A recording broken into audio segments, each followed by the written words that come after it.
Chris, thank you very much. I appreciate it. This has been an amazing evening. Already we've won 5 major states, and it looks like we could win 6 or 7 or 8 or 9. It's really been great. I want to congratulate Ted on the winning of Texas. He worked hard on it, and I know how hard he worked, actually. And so I congratulate Ted Cruz on that win. That was an excellent win. We're going to make America great again, folks. We're going to make it great again. And, you know, I watched Hillary's speech, and she's talking about wages have been poor, and everything's doing badly, but we're going to make it. She's been there for so long. I mean, if she hasn't straightened it out by now, she's not going to straighten it out in the next 4 years. It's just going to become worse and worse. She wants to make America whole again, and I'm trying to figure out what is that all about. Make America great again is going to be much better than making America whole again. So I just want to say that this was an exciting evening. It's so great to be in Florida. It's so great to be at Mar-a-Lago with friends and the press and the media and everybody.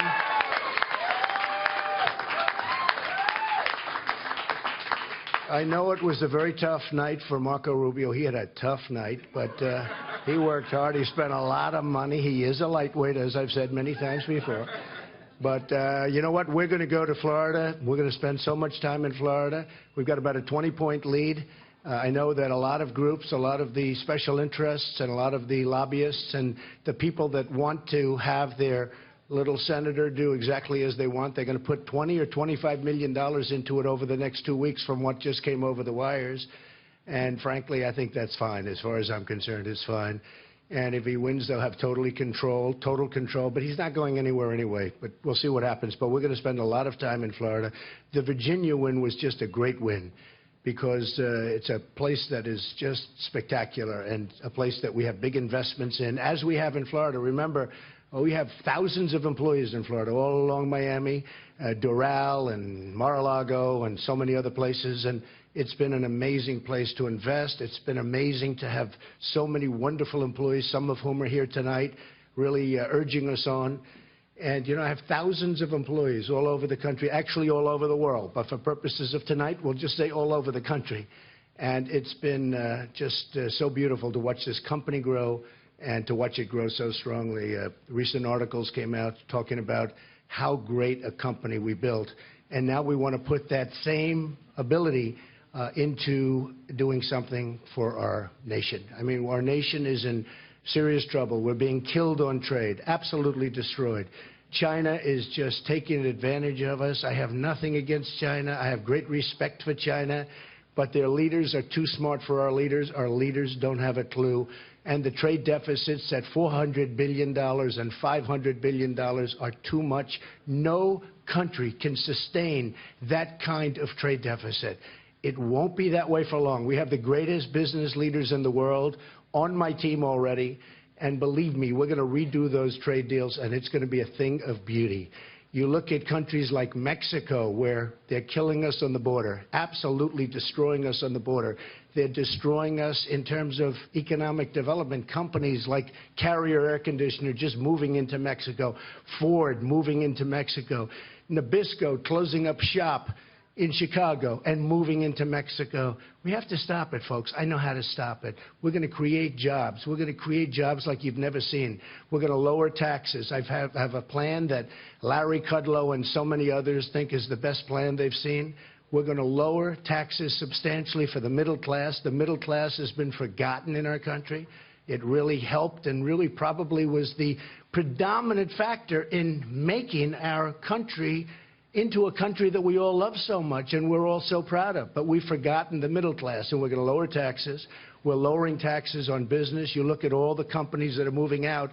When you see Pfizer moving to Ireland, and you see so many other companies constantly, now they're leaving. They used to move from New York to Florida, or they'd move from New Jersey to someplace else, Chris. But now they're moving from here, but not that many people are leaving New Jersey.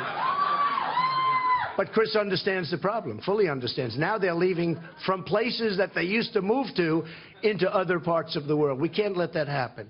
Well, we've lost our manufacturing jobs. We've lost our manufacturing. Millions and millions of jobs. Thousands and thousands and thousands of plants, manufacturing plants, warehouses. I mean, we are losing so much. We can't let it happen. I tell the story often about a friend of mine who is in the excavation business, and he always orders Caterpillar. And recently he ordered Komatsu tractors from Japan because they've cut the yen, they've devalued the yen to such an extent that it was virtually impossible for Caterpillar to compete. And I don't want that to happen. That's not going to happen. They shouldn't be allowed to do it. We have tremendous power over everybody because we are really the source. We have great, great power. The problem is we have politicians that truly, truly, truly don't know what they're doing. So we're going to work very, very hard. I'm so honored by this evening. If you would have told me on June 16th, when I was with my wife, Melania, and we came down the escalator in Trump Tower, and it looked literally, well, a little bit like this. You have a lot of cameras here tonight. It looked literally like the Academy Awards. I never saw so many cameras in my life. And it takes courage to run. I'll tell you what, it takes a lot of courage to run for president. I've never done this before. I've been a job producer. I've done a lot of things, but this is something I've never done. But I felt we had to do it. When you look at the incompetence of the Iran deal, where we give $150 billion, we get absolutely nothing. When you look at all of the problems our country has, and you look at our military, which is really being depleted, rapidly depleted, we're going to make our military bigger and better and stronger than ever before, and nobody's going to mess with us, folks. Nobody.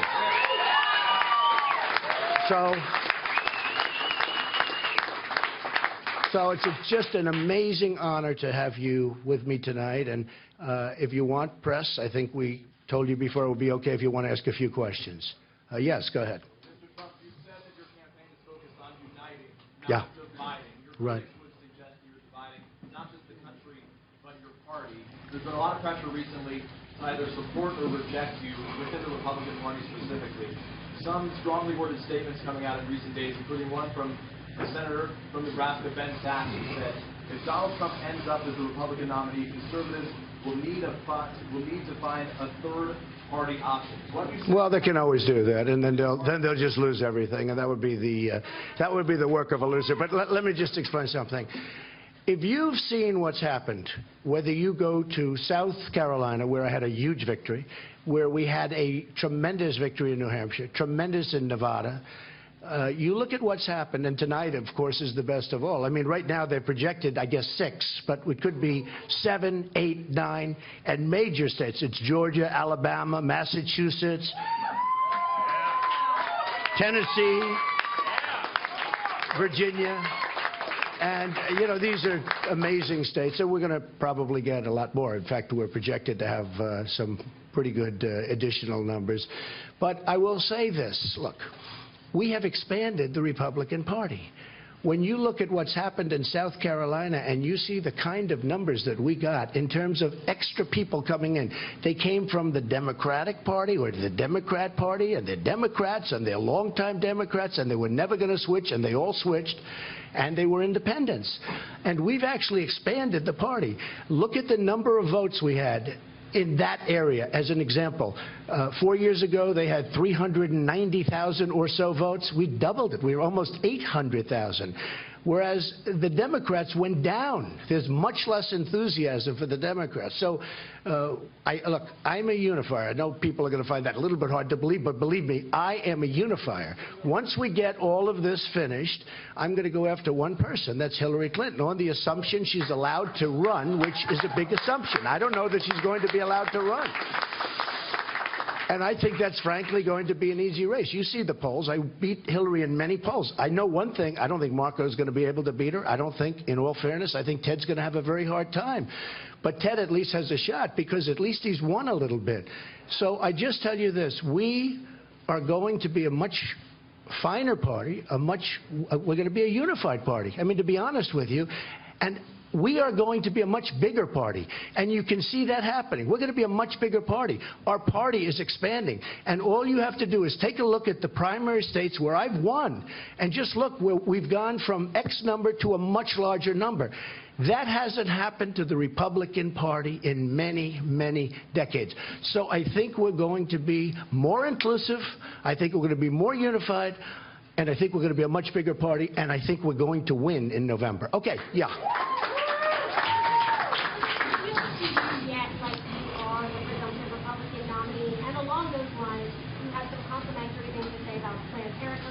Right. flexible on immigration. Are you trying to adjust your tone to a more general election? I'm just doing what's right. Look, Planned Parenthood has done very good work for millions of women.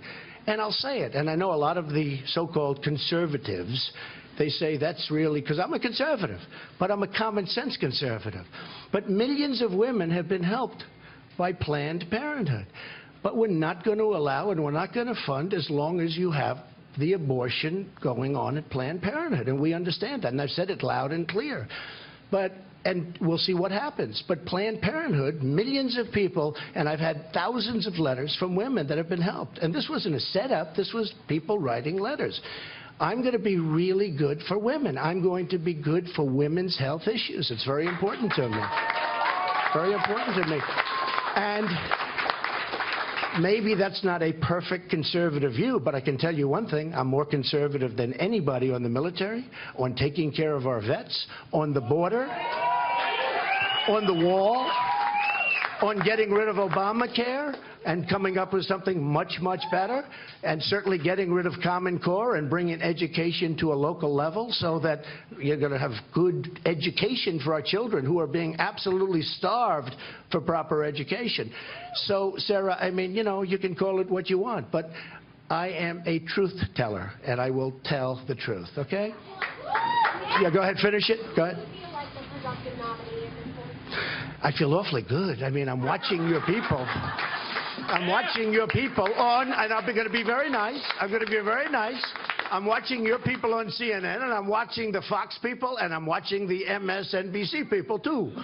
Okay? See? I'm becoming diplomatic. And they are certainly being very nice to me tonight. I mean, you know, they're being very strong, and they are. They're declaring Marco Rubio the big loser of the night, which is true. He didn't win anything. He hasn't won anything, period. And by the way, and I have to tell you, and he was very, very nasty. I've never heard a person get up and speak on an evening like this and be so nasty, but he's got a right to be nasty. He hasn't won anything, and he's not going to win very much. But I do congratulate Ted, because I know how hard Ted worked on Texas, and that's a big get. Now, I also did very well in Texas. I came in second. And one of the things my son Eric told me, which I didn't even realize, is that not only did I win most of the states, and some are coming in, and I'm expected to win them, but I came in second. I came in no worse than second. So it wasn't like I won and then I disappeared. The worst I had was a second. So I'm very, very honored by the turnout. Okay? Yes, go ahead.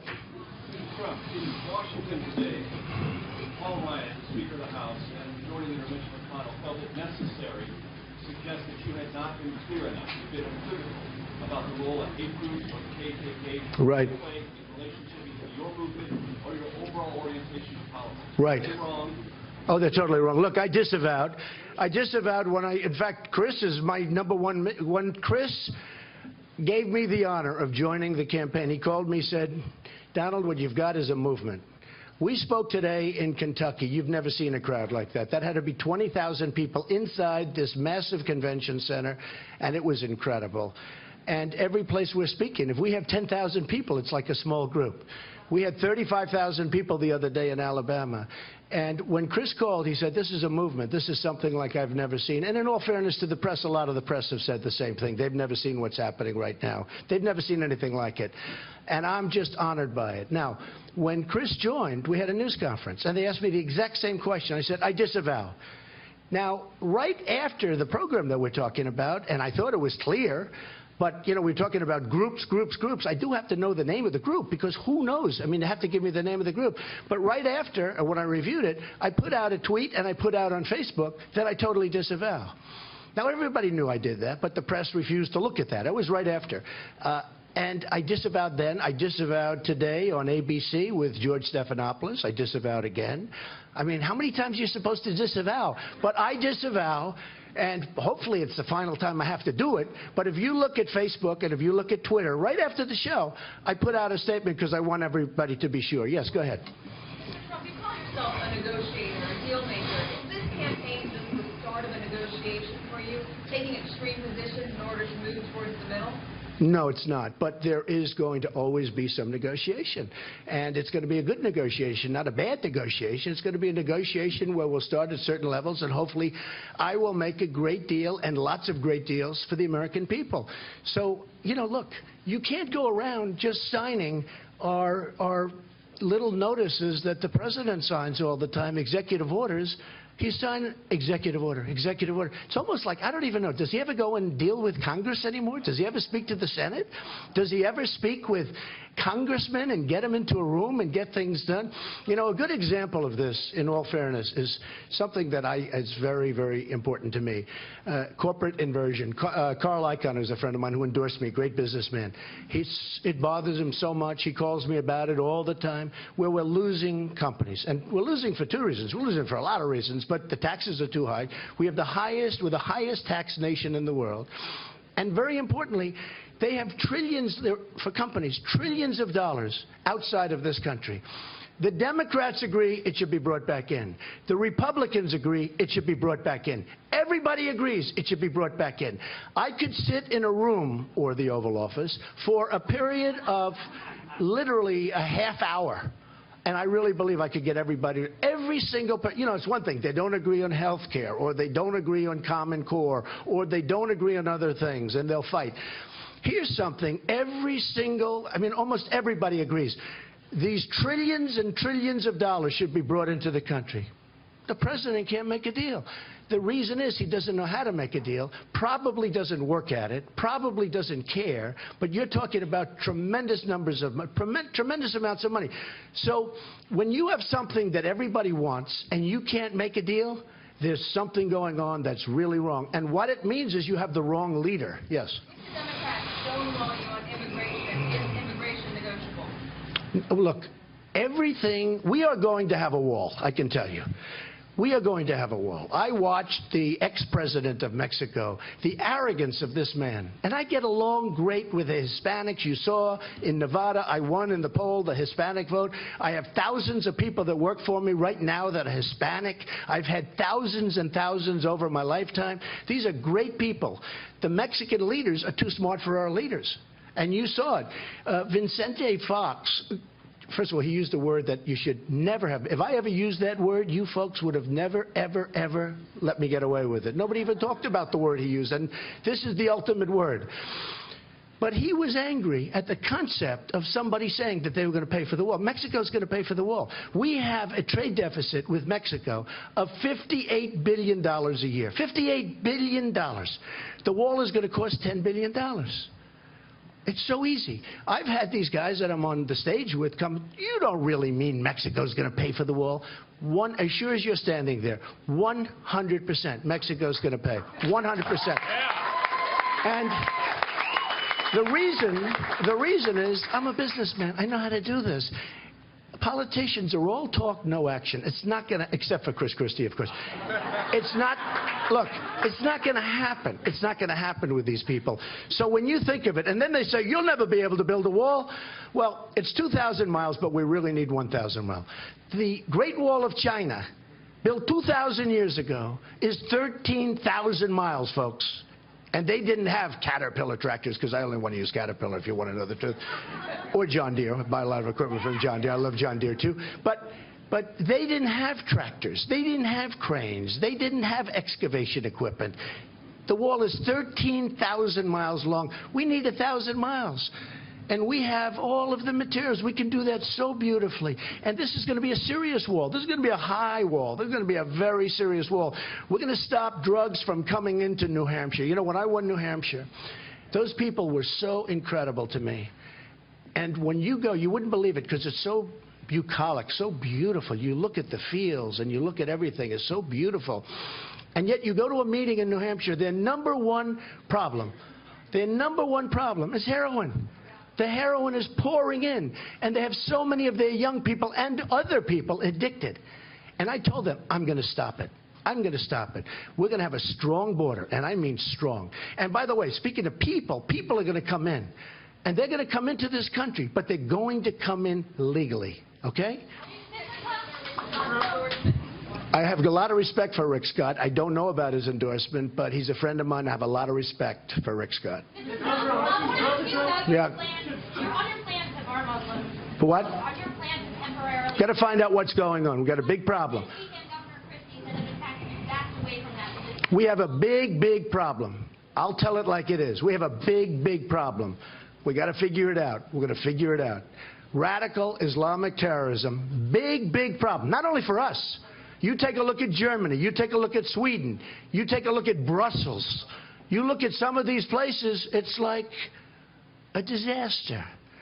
And we're not going to allow people to come into our country who we have no idea who they are. We have no idea where they come from. They have no paperwork. They're young and they're strong. You look at that migration line. They're young, they're strong, they're powerful. And you say, why aren't they back fighting for their country? Now, with all of that being said, I feel strongly. I have a bigger heart than anybody. We're going to build a safe zone. It's going to be in Syria. And I'm going to get the Gulf states who have more money than anybody. We got to loosen up their wallets a little bit. We're going to get, but they're not accepting people. We're going to get, wait. We're going to get the Gulf states to pay for it because they should. Okay. You heard what I said. I gave you a good answer. You heard what I said. Yes, go ahead. Go ahead. Mr. Trump, if you are indeed the nominee versus Hillary Clinton in the fall, what are you going to do to bring back some of these groups that attended by your campaign so far, such as women, Muslims? Yeah, we're going to bring them back. We're going to bring them back. Look, I'm telling you, you know how we're going to bring them back? First of all, we're going to do great with the African Americans. And you see that in the polls, where I had one poll where I'm 25%. And one of the commentators, who I think is standing right in the back of the room in the corner, said, you know, if Donald Trump gets 25% of the African-American vote, this election is over. You watch. And the reason I'm getting that, and I'm going to do great with the Hispanics, I'm going to do great with virtually every group. The reason is I'm going to bring jobs back. I'm going to get Apple to start making their computers and their iPhones on our land, not in China. How does it help us when they make it in China? So I'm going to create jobs. Okay? Go ahead. If Marco Rubio cannot win Florida, is it time for him to get out? And do you plan to spend the $25 million that you say he plans? Well, look, I always liked Marco until about a week ago when he decided to go hostile. He decided to become Don Rickles, okay? But Don Rickles has a lot more talent. And honestly, I did. I always liked him, but he became, you know, somebody told him, you're losing very badly. The only way you can possibly win, take the Hail Mary, they called it a Hail Mary, the folks in the back, and go hostile. It's hurt him. In fact, one of the newscasts tonight said he went down 15 or 20%. It's really hurt him. But look, I'm not going to tell him what to do. I'm not going to tell anybody what to do. You have to run. He had a bad night. According to CNN, Fox, I watched their broadcast. They say the loser of the night was Marco Rubio. And it's true. He didn't win anything. He hasn't won. I mean, at least you can say that Ted has won something. And, you know, Marco has not won. You've got to be able to win. You can't talk. You know, these politicians, all talk, no action. You got to be able to win something. He hasn't won anything. And he actually hasn't come very close. So we'll see what happens. Yes, go ahead. Go ahead. Major's question earlier was about working with Congress. You criticized President Obama for not working with Congress, but you dismissed the criticism from Speaker Ryan and from Senate Majority Leader McConnell. You said you were equivocating about this issue with these hate groups. I wasn't equivocating. Let's not ask it again. How many times do I say, listen, who are you, by the way? Who are you with? Terrorism with Sirius XM. Okay, very good. Good job. Look, I don't want to waste a lot of time. I've disavowed. Okay, I'm going to get along great with Congress, okay? Paul Ryan, I don't know him well, but I'm sure I'm going to get along great with him. And if I don't, he's going to have to pay a big price, okay? Okay. Yeah, go ahead. Go ahead. On the right. Go ahead. Mr. Trump, yes. A question. You say a lot about what you're going to do for the United States, but what kind of president will you be for the world? I'm going to be a good president for the world, but we have a country that's in big trouble. Our infrastructure is going to hell. Our roads, our highways, our schools, our hospitals, our airports. I go throughout the world. I mean, you go to Qatar, you go to, who some people say Qatar, but you go to Qatar, you go to so many places. You go to different places in China, different places in Asia, different places in the Middle East. You look at some of the airports they have. You look at the roadways they have. You look at the transportation systems they have and the trains they have. We're like a third world country. So I'm going to be very good for the world. I'm going to get along with the world. You're going to be very proud of me. Even you will be very proud of me as a president. But we have to rebuild our country. Our country is going to hell, and people don't understand that. And Hillary Clinton doesn't have a clue. She can't do that. She's talking about, I mean, one of the things that has really bothered me, I think one of the reasons I have such great support, is that people, you take a look, people in the middle income groups are making less money today, less money than they made 12 years ago. And in her speech, she just said, they're making less money. Well, she's been there with Obama for a long period of time. Why hasn't she done anything about it? Practically everything that she was complaining about, she's picked up what I say. The difference is she's been there for a long period of time. Why haven't they done anything about it? Then you look at her record as Secretary of State. It's abysmal. You look at what's going on with Syria. You look at what's going on with everything. It's a disaster.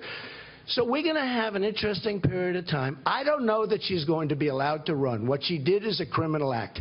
If she's allowed to run, I would be very, very surprised. But if she's allowed to run, honestly, it'll be a sad day for this country, because what she did was wrong.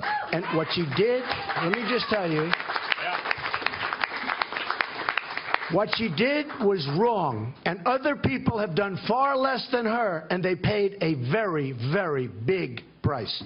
Okay, one or two more questions. Yeah, go ahead, Jeremy. You talked about how you plan to support all of the undocumented immigrants living in this country. And yesterday you said that everything is negotiable, that your immigration plan is potentially negotiable. Where did I say that? Where did I say it, Jeremy? Where? Tell me where. Tell me where. I didn't say that. Yeah, I'll negotiate. If the wall's going to be 50 feet, I'll take 2 feet off the wall. You didn't listen, Jeremy.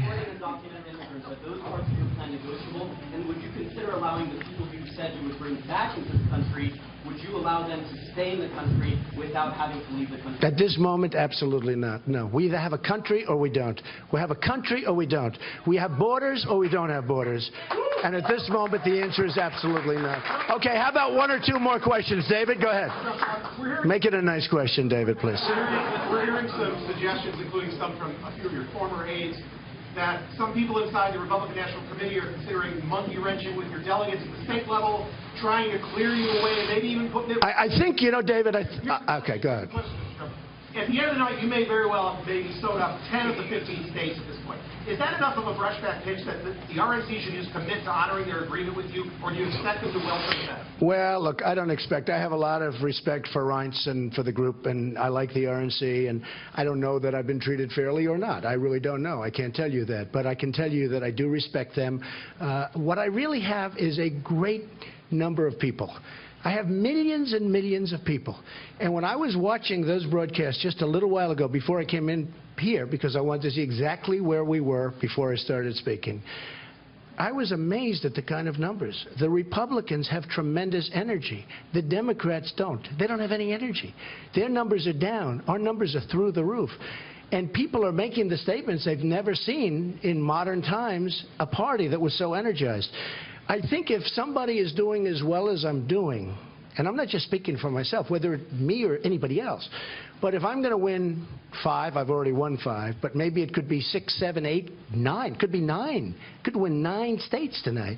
If I'm going to win all of these states with tremendous numbers, and if I'm going to come in, the worst is second in the 2 or 3 that I might not win, I think, you know, we're a democracy. I think it's awfully hard to say that's not the person we want to lead the party, right? You know, it's very hard. But I really think that, I think it's a great question, David, because I really think that one of the biggest things that everybody is seeing happening, and everybody, is the Republican Party has become more dynamic. It's become more diverse. We're taking from the Democrats. We're taking from the independents. We have a lot more people. We have a lot more people. I mean, take a look at South Carolina. Look at the numbers. Look at the numbers from 4 years ago when nobody even wanted to waste their time and vote. And then you look at I was there, and you had lines that went a mile long. and it was virtually more than doubled.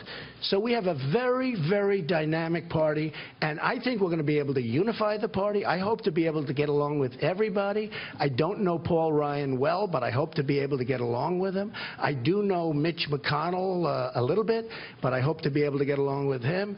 But remember this, I have millions and millions and millions of people. This isn't like it's a close match. I mean, it's only too bad that winner didn't take all.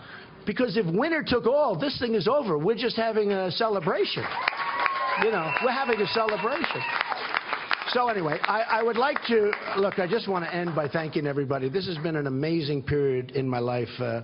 My wife just called, and Ivanka, as you know, is going to be having a baby very soon, and she's a special person, and it's going to be great, and we look forward to that. She's back in New York. She wanted to be here. They all wanted to be here, but they're with Ivanka now, and that could be certainly within the next week.